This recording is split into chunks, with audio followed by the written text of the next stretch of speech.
भगवान क्या है, इस संबंध में जो कुछ कहना चाहता हूं वह मेरे अपने निश्चय की बात है। हो सकता है कि मेरा निश्चय ठीक न हो। मैं यह नहीं कहता कि दूसरों का निश्चय ठीक नहीं है, परंतु मुझे अपने निश्चय में कोई संदेह नहीं है। मैं इस विषय में संशय आत्मा नहीं हूं, तथापि दूसरे के निश्चय को गलत बताने का मुझे कोई अधिकार नहीं है। भगवान क्या है, इन शब्दों का वास्तविक उत्तर तो यही है कि इस बात को भगवान ही जानते हैं। इसके सिवा भगवान के विषय में उन्हें तत्व से जानने वाला ज्ञानी पुरुष उनके तटस्थ अर्थात नजदीक कुछ भाव बतला सकता है। वास्तव में तो भगवान के स्वरूप को भगवान ही जानते हैं। तत्वज्ञ लोग संकेत के रूप में भगवान के स्वरूप का कुछ वर्णन कर सकते हैं, परंतु जो कुछ जानने और वर्णन करने में आता है, वास्तव में भगवान उससे और भी विलक्षण है। वेद, शास्त्र और मुनि महात्मा परमात्मा के संबंध में सदा से ही कहते आ रहे हैं, किंतु उनका वह कहना आज तक पूरा नहीं हुआ। अब तक के उनके सबके वचनों को मिलाकर या अलग अलग कर कोई परमात्मा के वास्तविक स्वरूप का वर्णन करना चाहे तो उसके द्वारा भी पूरा वर्णन नहीं हो सकता, अधूरा ही रह जाता है। इस विवेचन में यह तो निश्चय हो गया कि भगवान हैं अवश्य, उनके होने में रत्ती भर भी शंका नहीं है, यह दृढ़ निश्चय है। अतएव जो आदमी भगवान को अपने मन से जैसा समझकर साधन कर रहे हैं, उसमें परिवर्तन की कोई आवश्यकता नहीं, परंतु सुधार कर लेना चाहिए। वास्तव में साधन करने वालों में कोई भी भूल में नहीं है, या एक तरह से सभी भूल में है। जो परमात्मा के लिए साधन करता है वह उसी के मार्ग पर चलता है, इसलिए कोई भूल में नहीं है। और भूल में इसलिए है कि जिस किसी एक वस्तु को साध्य या ध्येय मानकर वे उसकी प्राप्ति का साधन करते हैं, उनके उस साध्य या ध्येय से वास्तविक परमात्मा का स्वरूप अत्यंत ही विलक्षण है। जो जानने, मानने और साधन करने में आता है, वह तो ध्येय परमात्मा को बतलाने वाला सांकेतिक लक्ष्य है। इसलिए जहां तक उस ध्येय की प्राप्ति नहीं होती, वहां तक सभी भूल में हैं, ऐसा कहा गया है। परंतु इससे यह नहीं मानना चाहिए कि पहले भूल को ठीक करके फिर साधन करेंगे। ठीक तो कोई कर ही नहीं सकता। यथार्थ प्राप्ति के बाद आप ही ठीक हो जाता है। इससे पहले जो कुछ होता है सो अनुमान होता है, और जो अनुमान से कुछ निश्चय किया जाता है वही उसकी प्राप्ति का ठीक उपाय है। जैसे एक आदमी द्वितीया के चंद्रमा को देख चुका है, वह दूसरे न देखने वालों को इशारे से बतलाता है कि तू मेरी नजर से देख, उस वृक्ष से 4 अंगुल ऊंचा चंद्रमा है। इस कथन से उसका लक्ष्य वृक्ष की ओर से होकर चंद्रमा तक चला जाता है और वह चंद्रमा को देख लेता है। वास्तव में न तो वह उसकी आंख में घुसकर ही देखता है, और न चंद्रमा उस वृक्ष से 4 अंगुल ऊंचा ही है, और न ही चंद्रमंडल जितना छोटा वह दिखाई देता है उतना छोटा है। परंतु लक्ष्य बंध जाने से वह उसे देख लेता है। कोई कोई द्वितीया के चंद्रमा का लक्ष्य कराने के लिए सरपत से बतलाते हैं, कोई इससे भी अधिक लक्ष्य कराने के लिए चूने से लकीर खींचकर या चित्र बनाकर उसे दिखाते हैं। परंतु वास्तव में चंद्रमा के वास्तविक स्वरूप को इनसे नहीं बतलाया जा सकता। न तो इनमें चंद्रमा का प्रकाश ही है, न यह इतने बड़े हैं कि इनमें चंद्रमा समा सके, न इनमें चंद्रमा के अन्य गुण ही हैं। इसी प्रकार लक्ष्य के द्वारा देखने पर भगवान देखे या जाने जा सकते हैं।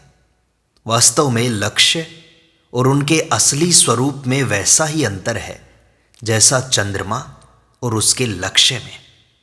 चंद्रमा का स्वरूप तो शायद कोई योगी बता भी सकता है, परंतु भगवान का स्वरूप कोई भी नहीं बता सकता, क्योंकि यह वाणी का विषय नहीं है। वह तो जब प्राप्त होगा तभी मालूम होगा। जिसको प्राप्त होगा वह भी उसे समझा नहीं सकेगा। यह तो असली स्वरूप की बात हुई। अब यह बतलाना है कि साधक के लिए यह ध्येय या लक्ष्य किस प्रकार का होना चाहिए और वह किस प्रकार समझा जा सकता है। इस विषय में महात्माओं से सुनकर और शास्त्रों को सुनकर और देखकर मेरे अनुभव में जो बातें निश्चयात्मक रूप से जची हैं वही बतलाई जाती हैं। किसी की इच्छा हो तो वह उन्हें काम में ला सकता है। परमात्मा के असली स्वरूप का ध्यान तो वास्तव में बन नहीं सकता जब तक नेत्रों से, मन से और बुद्धि से परमात्मा के स्वरूप का अनुभव न हो जाए। तब तक जो ध्यान किया जाता है वह केवल अनुमान से ही होता है। महात्माओं के द्वारा सुनकर, शास्त्रों में पढ़कर, चित्र आदि देखकर साधन करने से साधक को परमात्मा के दर्शन हो सकते हैं। पहले यह बात कही जा चुकी है कि जो परमात्मा का जिस प्रकार ध्यान कर रहे हैं वे वैसा ही करते रहें। परिवर्तन की आवश्यकता नहीं, कुछ सुधार की आवश्यकता अवश्य है। अब भगवान का ध्यान कैसे करना चाहिए?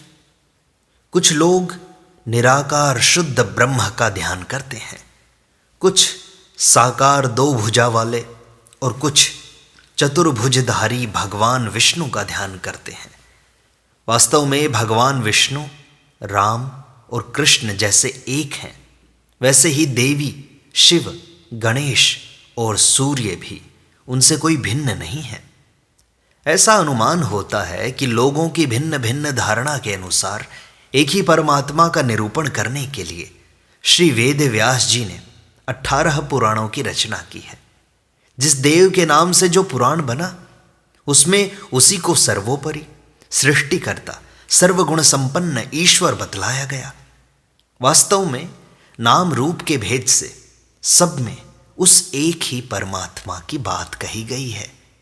नाम रूप की भावना साधक अपनी इच्छा अनुसार कर सकते हैं। यदि कोई स्तंभ को ही परमात्मा मानकर उसका ध्यान करे तो वह भी परमात्मा का ही ध्यान होता है। अवश्य ही लक्ष्य में ईश्वर का पूर्ण भाव होना चाहिए। बस साकार और निराकार के ध्यान में साकार की अपेक्षा निराकार का ध्यान कुछ कठिन है। फल दोनों का ही एक है, केवल साधन में भेद है। अतएव अपनी अपनी प्रीति के अनुसार साधक निराकार या साकार का ध्यान कर सकते हैं। निराकार के उपासक साकार के भाव को साथ में न रखकर केवल निराकार का ही ध्यान करें तो भी कोई आपत्ति नहीं, परंतु साकार का तत्व समझकर परमात्मा को सर्वदेशी विश्वरूप मानते हुए निराकार का ध्यान करें तो फल शीघ्र प्राप्त होगा। साकार का तत्व न समझने से कुछ विलंब से सफलता होती है। साकार के उपासक को निराकार व्यापक ब्रह्म का तत्व जानने की आवश्यकता है। इसी से वह सुगमता पूर्वक शीघ्र सफलता प्राप्त कर सकता है। भगवान ने गीता में प्रभाव समझकर ध्यान करने की ही बड़ाई की है। भगवान कहते हैं, मय्यावेश्य मनो ये माम नित्य युक्ता उपासते श्रद्धया परयोपेतास ते में युक्त तमामताः। हे अर्जुन, मेरे में मन को एकाग्र करके निरंतर मेरे भजन ध्यान में लगे हुए जो भक्तजन अतिशय श्रेष्ठ श्रद्धा से युक्त हुए मुझ सगुण रूप परमेश्वर को भजते हैं, वे मेरे को योगियों में भी अति उत्तम योगी मान्य हैं, अर्थात उनको मैं अति श्रेष्ठ मानता हूं। वास्तव में निराकार के प्रभाव को जानकर जो साकार का ध्यान किया जाता है वही भगवत की शीघ्र प्राप्ति के लिए उत्तम और सुलभ साधन है। परंतु परमात्मा का असली स्वरूप इन दोनों से ही विलक्षण है, जिसका ध्यान नहीं किया जा सकता। निराकार के ध्यान करने की कई युक्तियां हैं, जिसको जो सुगम मालूम हो वह उसी का अभ्यास करे। सबका फल एक ही है। कुछ युक्तियां यहां पर बतलाई जाती हैं।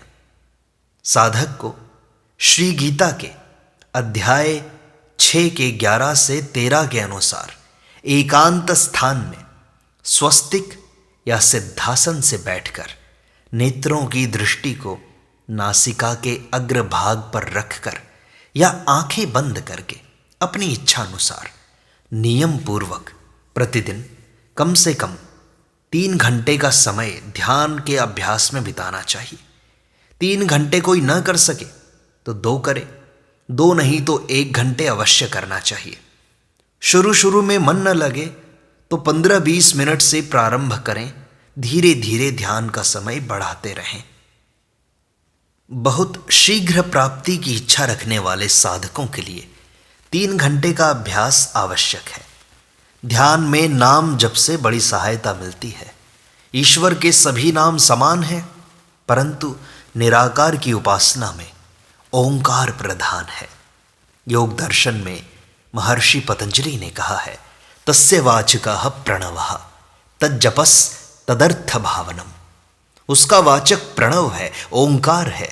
उस प्रणव का जप करना और उसके अर्थ परमात्मा का ध्यान करना चाहिए। इन सूत्रों का मूल आधार ईश्वर प्रणिधानाद्वा यह सूत्र है। इसमें भगवान की शरण होने को और उन दोनों में से पहले में भगवान का नाम बतलाकर दूसरे में नाम जप और स्वरूप का ध्यान करने की बात कही गई है।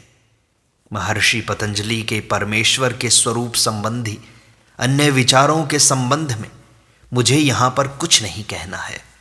यहाँ पर मेरा अभिप्राय केवल यही है कि ध्यान का लक्ष्य ठीक करने के लिए पतंजलि के कथन अनुसार स्वरूप का ध्यान करते हुए नाम का जप करना चाहिए। ओंकार की जगह कोई आनंदमय या विज्ञान आनंद घन ब्रह्म का जप करे तो भी कोई आपत्ति नहीं है। भेद नामों में है, फल में कोई फर्क नहीं है। जप सबसे उत्तम वह होता है जो मन से होता है, जिसमें जीभ हिलाने और होठों से उच्चारण करने की कोई आवश्यकता नहीं होती। ऐसे जप में ध्यान और जप दोनों साथ ही हो सकते हैं। अंतःकरण के 4 पदार्थों में से मन और बुद्धि 2 प्रधान हैं। बुद्धि से पहले परमात्मा का स्वरूप निश्चय करके उसमें बुद्धि स्थिर कर लें, फिर मन से उसी सर्वत्र परिपूर्ण आनंदमय की पुनः पुनः आवृत्ति करते रहें। यह जप भी है और ध्यान भी। वास्तव में आनंदमय के जप और ध्यान में कोई खास अंतर नहीं है। दोनों काम एक साथ किए जा सकते हैं। दूसरी युक्ति श्वास के द्वारा जप करने की है। श्वासों के आते और जाते समय कंठ से नाम का जप करें। जीभ और ओष्ठ को बंद कर श्वास के साथ नाम की आवृत्ति करते रहें। यही प्राण जप है। इसको प्राण द्वारा उपासना कहते हैं। यह जप भी उच्च श्रेणी का है। यह न हो सके तो मन में ध्यान करें और जीभ से उच्चारण करें, परंतु मेरी समझ से इनमें साधक के लिए अधिक सुगम और लाभप्रद श्वास के द्वारा किया जाने वाला जप है। यह तो जप की बात हुई। असल में जप तो निराकार और साकार दोनों प्रकार के ध्यान में ही होना चाहिए। अब निराकार के ध्यान के संबंध में कुछ बातें बताते हैं। एकांत स्थान में स्थिर आसन से बैठकर एकाग्र चित्त से इस प्रकार अभ्यास करें। जो कोई भी वस्तु इंद्रिय और मन से प्रतीत हो उसी को कल्पित समझकर उसका त्याग करता रहे। जो कुछ प्रतीत होता है सो है नहीं। स्थूल शरीर, ज्ञानेंद्रियां, मन, बुद्धि आदि कुछ भी नहीं है। इस प्रकार सबका अभाव करते करते अभाव करने वाले पुरुष की वह वृत्ति, जिसे ज्ञान, विवेक और प्रत्यय भी कहते हैं, यह सब शुद्ध बुद्धि के कार्य हैं।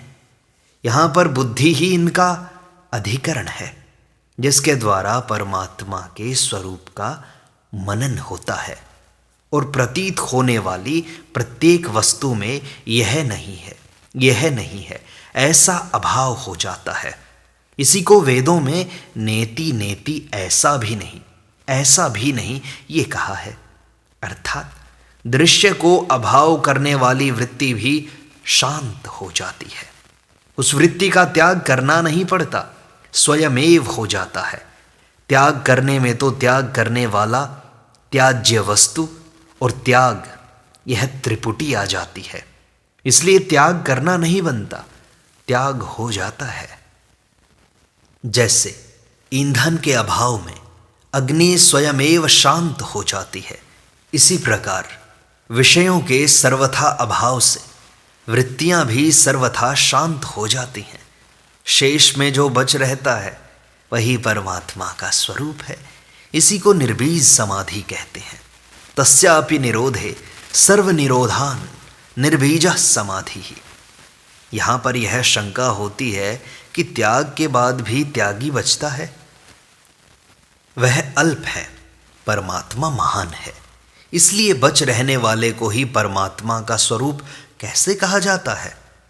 बात ठीक है, परंतु वह अल्प वहीं तक है जब तक वह एक सीमाबद्ध स्थान में अपने को मानकर बाकी की सब जगह दूसरों से भरी हुई समझता है।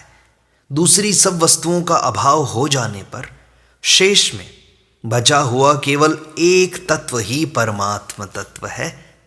संसार को जड़ से उखाड़ कर फेंक देने पर परमात्मा आप ही रह जाते हैं। उपाधियों का नाश होते ही सारा भेद मिटकर अपार एक रूप परमात्मा का स्वरूप रह जाता है। वही सब जगह परिपूर्ण और सभी देश काल में व्याप्त है। वास्तव में देश काल भी उसमें कल्पित ही हैं। वह तो एक ही पदार्थ है जो अपने ही आप में स्थित है, जो अनिर्वचनीय है और अचिंत्य है। जब चिंतन का सर्वथा त्याग हो जाता है तभी उस अचिंत्य ब्रह्म का खजाना निकल पड़ता है। साधक उसमें जाकर मिल जाता है। जब तक अज्ञान की आड़ से दूसरे पदार्थ भरे हुए थे तब तक वह खजाना अदृश्य था। अज्ञान मिटने पर एक वस्तु रह जाती है, तब उसमें मिल जाना यानी संपूर्ण वृत्तियों का शांत होकर एक ही वस्तु का रह जाना निश्चित है। महाकाश से घटाकाश तभी तक अलग है जब तक घड़ा फूट नहीं जाता। घड़े का फूटना ही अज्ञान का नाश होना है, परंतु यह दृष्टांत भी पूरा नहीं घटता। कारण घड़ा फूटने पर तो उसके टूटे हुए टुकड़े आकाश का कुछ अंश रोक भी लेते हैं, परंतु यहाँ अज्ञान रूपी घड़े के नाश हो जाने पर ज्ञान का जरा सा अंश रोकने के लिए कोई पदार्थ नहीं बचता। भूल मिटते ही जगत का सर्वथा अभाव हो जाता है। फिर जो बच जाता है वही ब्रह्म है। उदाहरण के लिए जैसे घटाकाश जीव है और महाकाश परमात्मा है। उपाधि रूपी घट नष्ट हो जाने पर दोनों एक रूप हो जाते हैं। एक रूप तो पहले भी थे, परंतु उपाधि भेद से भेद प्रतीत होता था। यदि ज्ञान का भोक्ता कहें तो कोई भोग नहीं है। यदि ज्ञान रूप या सुख रूप कहें तो कोई भोक्ता नहीं है। भोक्ता, भोग, भोग्य सब कुछ एक ही रह जाता है। वह एक ऐसी चीज है जिसमें त्रिपुटी रहती ही नहीं। एक तो यह निराकार के ध्यान की विधि है। ध्यान की दूसरी विधि एकांत स्थान में बैठकर आंखें मूंदकर ऐसी भावना करें कि मानो सच्चित आनंद घन रूपी समुद्र की अत्यंत बाढ़ आ गई है और मैं उसमें गहरा डूबा हुआ हूं। अनंत विज्ञान आनंद घन समुद्र में निमग्न हूं। समस्त संसार परमात्मा के संकल्प में था, उसने संकल्प त्याग दिया। इससे मेरे सिवा सारे संसार का अभाव होकर सर्वत्र एक सच्चिदानंद घन परमात्मा ही रह गए। मैं परमात्मा का ध्यान करता हूं तो परमात्मा के इस संकल्प में मैं हूं। मेरे सिवा और सबका अभाव हो गया। जब परमात्मा मेरा संकल्प छोड़ देंगे तब मैं भी नहीं रहूंगा, केवल परमात्मा ही रह जाएंगे। यदि परमात्मा मेरा संकल्प त्याग न कर मुझे स्मरण रखें तो भी बड़े आनंद की बात है। इस प्रकार भेद सहित निराकार की उपासना करें। इसमें साधन काल में भेद है और सिद्ध काल में अभेद है। परमात्मा ने संकल्प छोड़ दिया, बस एक परमात्मा ही रह गए। एक युक्ति यह है, कहने का अभिप्राय यह है कि निराकार का ध्यान दो प्रकार से होता है, भेद से और अभेद से। दोनों का फल एक अभेद परमात्मा की प्राप्ति ही है। जो लोग जीव को सदा अल्प मानकर परमात्मा से कभी उसका अभेद नहीं मानते, उनकी मुक्ति भी अल्प होती है। सदा के लिए वे मुक्त नहीं होते, उन्हें प्रलय काल के बाद वापस लौटना ही पड़ता है। वह मुक्तिवाद से वे ब्रह्म को प्राप्त होकर के भी अलग रह जाते हैं। इस प्रकार निराकार ध्यान की विधि के साथ सत्संग का यह भाग संपूर्णता को प्राप्त होता है। शेष अगले अंक में।